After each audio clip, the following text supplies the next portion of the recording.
Hey everyone, guess what? We've got the new Mac Mini here in the studio. This is the brand new M4 Mini Mac Mini. Like, the Mac Mini is now so mini, it's almost the size of one of the Apple 4K TVs. It's wild what they've been able to pack into this. This is also one of the first carbon neutral Macs to be produced by Apple. So this is pretty exciting on an environmental front. And also for those of you who have been wanting a new Mac Mini, well, it's here and we're gonna check it out. This is so exciting.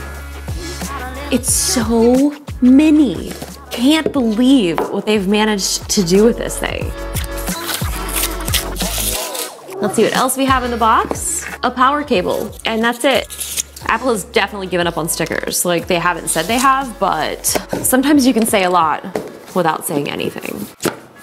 So this has 3 Thunderbolt 4 ports. We've got an HDMI port. We've also got 2 USB-C ports. And this is 5 inches by 5 inches by 2 inches, and it weighs 1.5 pounds. We also have a 3.5mm headphone jack and an Ethernet port. And drum roll, please.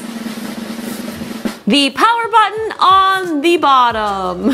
So when I watched the first keynote, when they announced this, I was like, well, maybe you could just kind of like put your finger under it and kind of reach it. No, you can't. That is, I would say, unfortunate for people that maybe have this kind of like in a server rack mount, because yeah, that's, I don't know. I actually never turn my computers off. My PC, it just goes to sleep. My studio, it also just goes to sleep, and I just restart them every so often when it feels like they need it. For the most part, I think turning off your computer nowadays, it's not really a thing. And hopefully it's not, because the power button's on the bottom. So I have some plans for the Mac Mini. My sister and I have a podcast that we are very bad at doing, but we have been wanting to reboot it this year. We didn't do that, but next year it is our year. So I want to use this to hook up our sound mixer and basically have everything be recorded directly onto this. All right, enough chatting. Let's go set it up. Podcast room transformation time. So the Mac Mini is gonna go over here along with the studio display. So right now there's just a bunch of the podcasting stuff that needs to be set up. My sister and I sit here. We're gonna have 3 iPhones set up using Final Cut Camera, and all of this running through the Rodecaster to the Mac Mini. This little Mac Mini has been completely redesigned to be even more compact and efficient.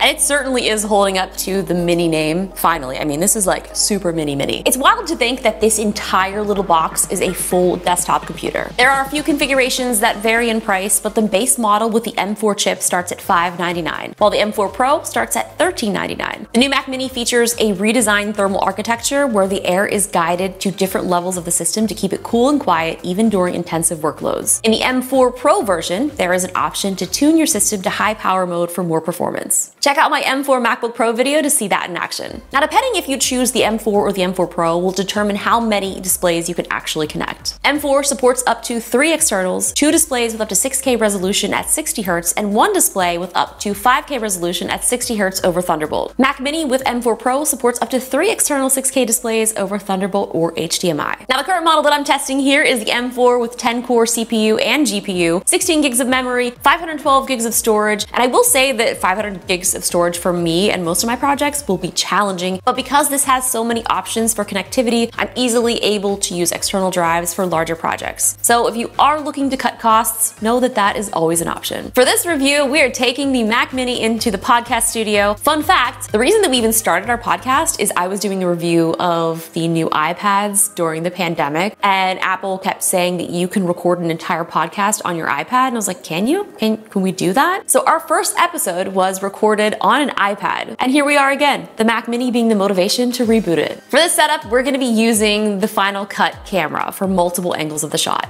Now what's great is I'll be able to use this iPad to monitor our video feeds while we're filming if we don't happen to have a videographer that day. I love creating setups that can be self-sufficient, although it definitely is easier with help, not gonna lie. We'll just go like this. This is not safe at all.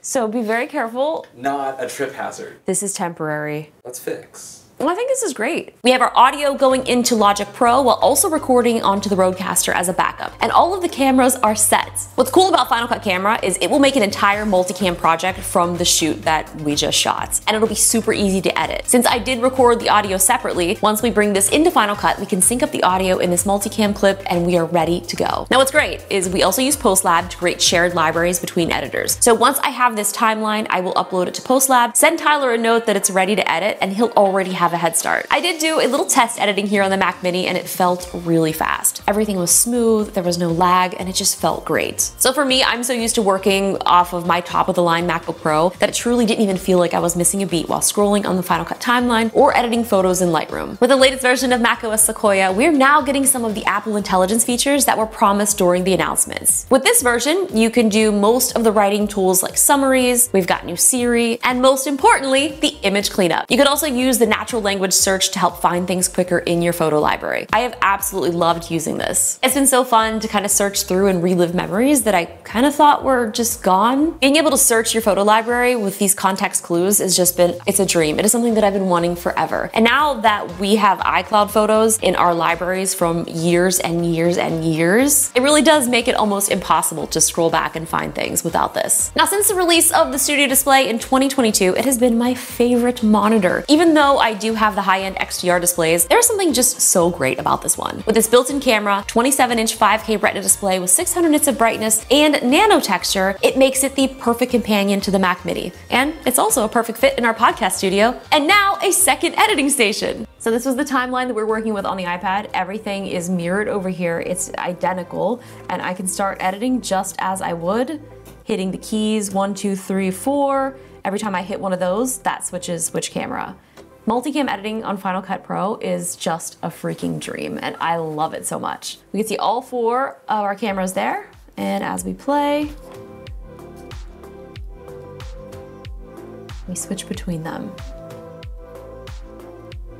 I think this is the new way to go for our podcast. Let's just remember this is the baseline M4 Mac. There is also the M4 Pro. So what's really cool is this has been running super seamless. And this is something that you can get pretty much as an entry level. I've been able to use Lightroom very successfully, super smooth. I was able to edit in Final Cut Pro. And now I just want to test out some gaming just to see. It's for research. The frame rate on here looks really good. I mean, everything is running very smoothly.